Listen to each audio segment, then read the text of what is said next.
SIU Pulwama ने 3 दहशतगर्दों और एक दहशतगर्द साथी के खिलाफ चार्जशीट पेश की है।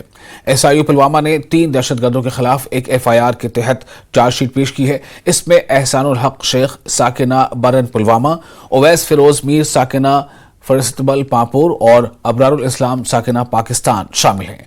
ओवैस फिलहाल POK में है। दहशतगर्दों के साथी का नाम इश्तियाक नजीर डार साकिना अशमंदर पुलवामा है। वो फिलहाल हिरासत में है।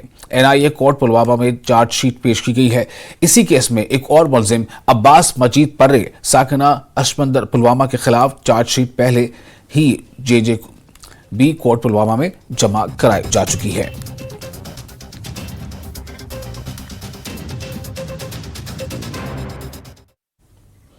उधमपुर कठुआ सीट से कांग्रेस के उम्मीदवार चौधरी लाल सिंह ने रामबन में वर्कर्स मीटिंग में शिरकत की। जम्मू कश्मीर कांग्रेस के सदर वकार असलवानी समेत कई दीगर सीनियर लीडरान ने शिरकत की।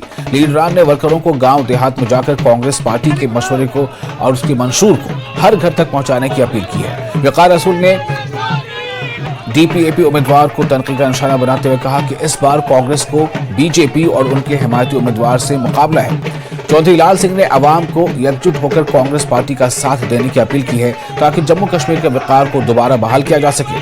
वकार असलवानी ने डॉक्टर जितेंद्र सिंह को जवाब देते हुए कहा कि जिला रामबन की तरक्की सिर्फ कांग्रेस की वजह से मुमकिन हुई है। लाल सिंह ने कहा कि इस बार वो इंतखाबात में जीत हासिल करने के लिए पुरअज़्म है।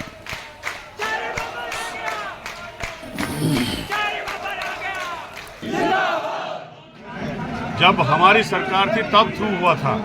बानाल का टनल जब हमारी सरकार थी तब बना था।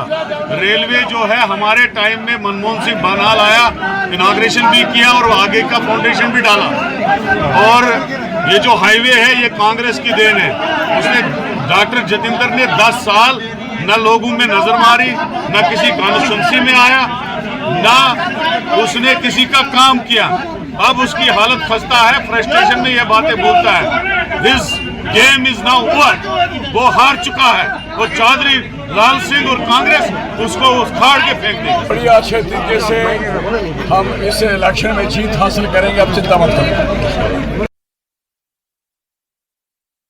और नेशनल कॉन्फ्रेंस के सीनियर लीडर सैफुद्दीन भट्ट ने पार्टी दफ्तर श्रीनगर में कहा कि जम्मू कश्मीर में आजादाना इंतखाब